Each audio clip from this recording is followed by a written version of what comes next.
Sara imimbi. Ready?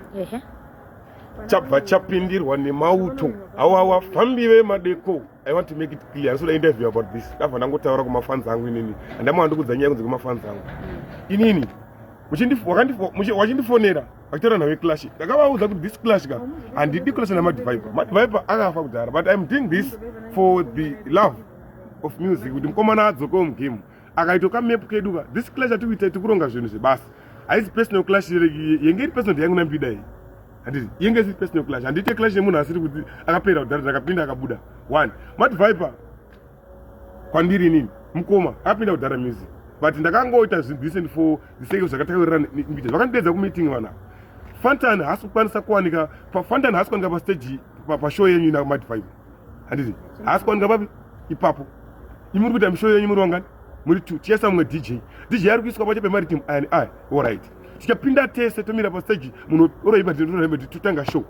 1 2 inini munoriza inarisa pa stage munoriza rhythm rangu siri pa stage inini for what reason andanga ndipa signal ndikuridza nakutenga ndiri kuchika clash ka 1 all right ndikupinda pa clash pacho inini muri kundipusha kudzoka back muri kundisundidzira muri kundiita sei ndifana kuita sei inini 2 ndopinda pa stage pacho all right Mad Viper winner andisikuramba boys sekutaura kwamuri kuita I wish kuti mapromoter angu mona muhayei zvinhu zvake zvichinje ana Fantana hawana rudo boys dai vanga vane rudo ka waifana kuramba ipusha Mad Viper awana kushanda munhu ari kupisa panguva iyoyo ndovanhu vaiva vane chimwe chana Shaka Zulu chichi vaziva chatakaramba isusu hatina nguva uye kutya handisvike Fantani who is he kwandiri handiwanike kwamasvikedei handiveneka ndakupinda nechuspo ndakapinda ndega neamwari wangu inini maiziva imimi musanditseti kaatikeke kuti ivo wana Jack Radix vanondidedza kushow ndipeka mari yangu boys ndine nesekirende ndipei mari yangu wani hamuna mari yamunondipa ndagara mota itikurangana dzemari kumuza ridhimba stage mafoni awadairi mufisi kwacho anenge wasvika tiri busy saka muna ndite chi alright 2 step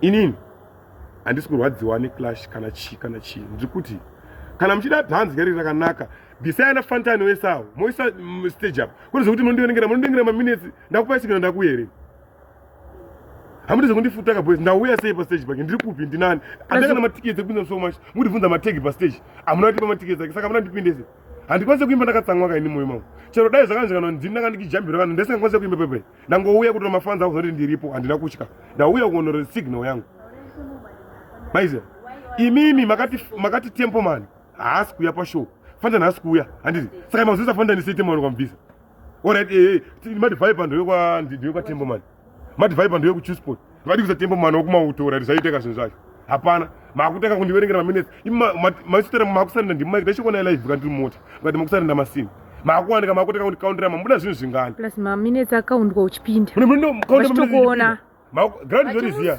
I know mutaka kundipusha boys asi kuda interview about this mablogger timu rangu remaningi interview sorry zvanyasida interview about this nditaura pamwe pangu kuti mafans angu inini musandi ndoziziya chaita nditaure nje ndaona kuti ndizotenga mune mabhadhara mari kundionawo pai vakaona kwakandisapota but saka ndauya kuzokuratidza ndiripo but hatisi kuwirirana even socho dai uzondipusha pepe ndaisingokwanisa kudze because handiimbire mahara ndine mhuri kai taurai neni kuti mari muchati parini kotongoramba handapa takasainirana hatina chatakawirirana saka munongondiita sei ndisakuita zvekuti imi muda kuuraya zita remunhu zvamakaita vanhu ndokuziyai kaunhu wenyu Fantani ngaaite zvinhu zvake 1-1 muhombe sekutaura kwedu endi euda kumangoma but wakasangana vasinganzwisa nenge isusu chamutadzira kupera kwedhiri kusaite chibhandiri chekuda kuwanda naye 31 masiki vanhu vayavai munoridza ridhimu rangu ndisipo munondiridza ndandiuyeka pa stage tomira ndinonzi clash ndokubata maiki yangu tokupondana kuti munoridza masongo 3 saka ndasiyaka kuti chiimba kakwacho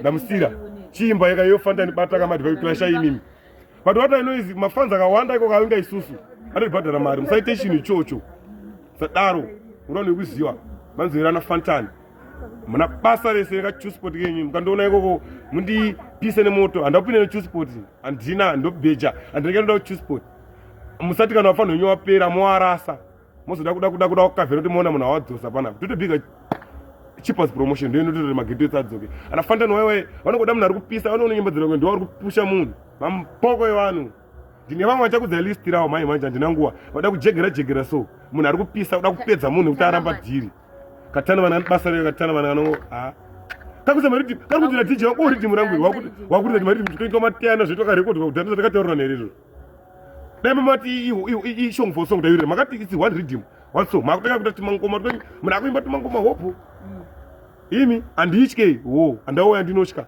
malenzi acho anauya dai ndaitya daisabva ndauya daisati kuita zvinhu zvazvo ndaingoita ini ndagara nongobhukwa ini ndikutsvaga ikweni kamari kacho katakapeka koko inini kanononi ndikatora pawiki ipapo pega ipapo saka ndakangoenda for entertainment for my fans kwete zvokunzi ndizvo zvamakandudza tandiudze kuti iwafa ka yekuti munodedza munhu makutange pusapoti kaetatoni kake kakaora ndosaka kasina mbiri kachikombisa ti rasta tutsvuku fuck off